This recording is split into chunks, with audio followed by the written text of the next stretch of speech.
Het jy al ooit gedink aan wat alles gebeur? Nog lank voor 'n chirurg eers aan dink om 'n skalpel op te tel. Jy sien, dis nie net die drama wat ons op TV sien nie, né?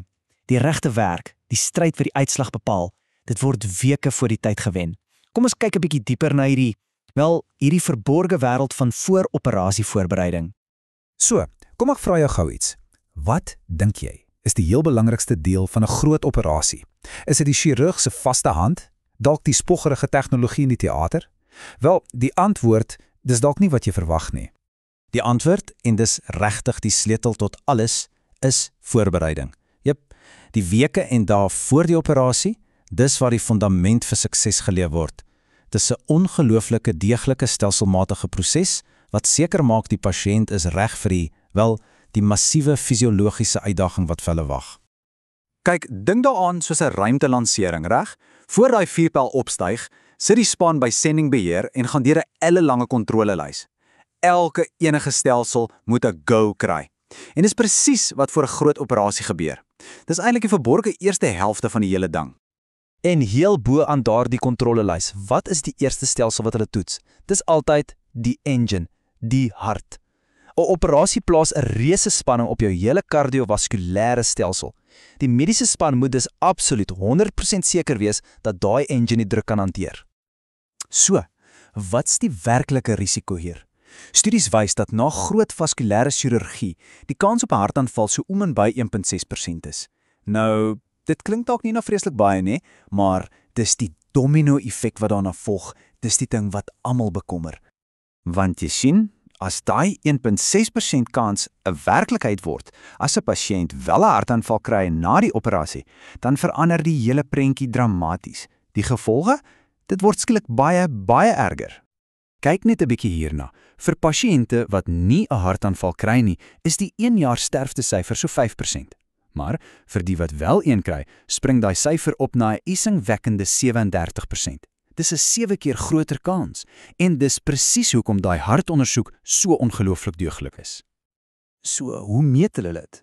Wel, een van die sleuteldinge is iets wat hulle metabooliese ekwivalente of METs noem. Dink daaraan soos die kilometers per liter vir jou liggaam. Dit meet basies hoeveel energie jy verbruik. Kan jy byvoorbeeld 'n paar trappe klim sonder om heeltemal uit asem te wees? Wel, dit vat so 4 METs. Dis 'n regtig eenvoudige maar baie kragtige manier om te sien of die pasiënt se engine sterk genoeg is vir wat voorlê.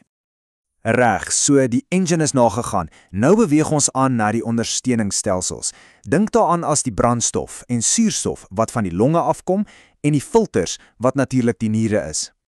As ons na die longe kyk, is die impak van rook nogal groot. Mense wat tans rook, het 'n 2 keer hoër risiko vir komplikasies na die operasie. Nou, hoekom is dit so? Wel, rook beskadig jou longe se funksie en dit maak dit moeiliker vir jou bloed om suurstof te dra, 2 dinge wat absoluut kritiek is vir herstel. Maar hier's die goeie nuus. As jy meer as 6 maande voor die operasie ophou, daal jou risiko tot amper dieselfde vlak as iemand wat nog nooit gerook het nie. Die boodskap is dus baie duidelik. Hoe gouer jy kan ophou, hoe beter vir jou. En dan die niere. Hier is 'n interessante uitdaging. Die kontrasstof, daai kleurstof wat hulle inspuit vir skanderings om alles duidelik te sien, daai selfde stof kan nogal hard op die niere wees, veral as daar alreeds 'n bietjie van 'n probleem is. So, hoe beskerm hulle hierdie kritieke filters? Wel, hulle het 'n plan met 3 stappe.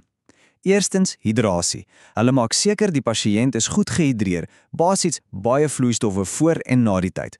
Tweedens, hulle gebruik so min kontrasstof as moontlik. En derdens, as dit enigstens moontlik is, gebruik hulle middels wat net 'n bietjie veiliger en sagter op die niere is. Goed, volgende duik ons 'n bietjie dieper in die liggaam se interne chemie. En dis 'n ongelooflike fyn balanseertoertjie. Ons kyk na 2 hoofdinge: die bloed se vermoë om te stol en die beheer van bloedsuiker. Sien, baie pasiënte gebruik bloedverdunners en om dit te bestuur is 'n ware fynkuns. As die bloed te dun is, kan jy baie bloei tydens die operasie. As dit nie dun genoeg is nie, kan gevaarlike klonte vorm. Dis hoekom medikasie soos warfarin 'n paar dae voor die operasie gestop word. Vir hoë risikopasiënte gebruik hulle soms 'n oorgangsterapie. Dis basies 'n tydelike, korter werkende bloedverdunner om die pasiënt veilig te hou deur daai kritieke tydperk. En as dit by bloedsuiker kom, wel, hierdie aanhaling sê eintlik alles. Swak suikerbeheer is nie sommer net 'n klein probleempie nie. Nee, Dit word direk gekoppel aan 'n hoë risiko vir die ernstigste komplikasies. Ons praat van dinge soos dood en selfs amputasie. So die bottom line is, daai glukosevlakke moet fyn dopgehou en bestuur word. Goed, so ons het nou na al die individuele stelsels gekyk, maar die prentjie is natuurlik groter as net dit. Dokters moet 'n tree terugstaan en kyk na die pasiënt se algehele veerkragtigheid, hulle vermoë om te herstel. Die kliniese term wat hulle hiervoor gebruik is broosheid. En dis belangrik om te weet, dit gaan nie net oor hoe oud jy is nie, glad nie. Dis 'n objektiewe meting van jou liggaam se fisiologiese reserve. Basies jou vermoë om die enorme stres van 'n operasie te kan hanteer en weer aan die ander kant uit te kom. So hoe meet hulle dit? Wel, hulle bereken 'n broosheidstelling deur na 'n klomp faktore te kyk. Byvoorbeeld, is die pasiënt onafhanklik of het hulle hulp nodig met alledaagse taakies? Het hulle ander toestande soos diabetes wat herstel moeiliker maak of hartversaking wat daai engine onder druk plaas? 'n Vorige beroerte of kroniese longsiekte tel ook alles by. Elke faktor help om 'n duidelike, objektiewe prentjie van die pasiënt se algehele kwesbaarheid te vorm. En eers dan, na al hierdie deeglike kontroles, al die toetse en al die assesserings van die hart se enginekrag tot die pasiënt se algehele broosheid, eers dan is die sendingbeheerspan gereed om die finale go te gee. So, op die ou end is die punt hierdie. Elke enkele stap in hierdie proses is nog 'n laag van veiligheid. Dit gaan nie daaroor om reëls te soek om 'n operasie nie te doen nie, glad nie. Dit gaan daaroor om elke moontlike risiko voor die tyd aan te spreek en 'n stewige fondament te bou vir 'n suksesvolle uitkoms. So ek los jou met hierdie gedagte. Die operasie self duur dalk 'n paar uur, maar die voorbereiding, dit neem weke. Nou dat jy 'n idee het van hierdie hele verborgde eerste helfte, verander dit dalk die manier hoe jy dink oor wat 'n operasie regtig suksesvol maak.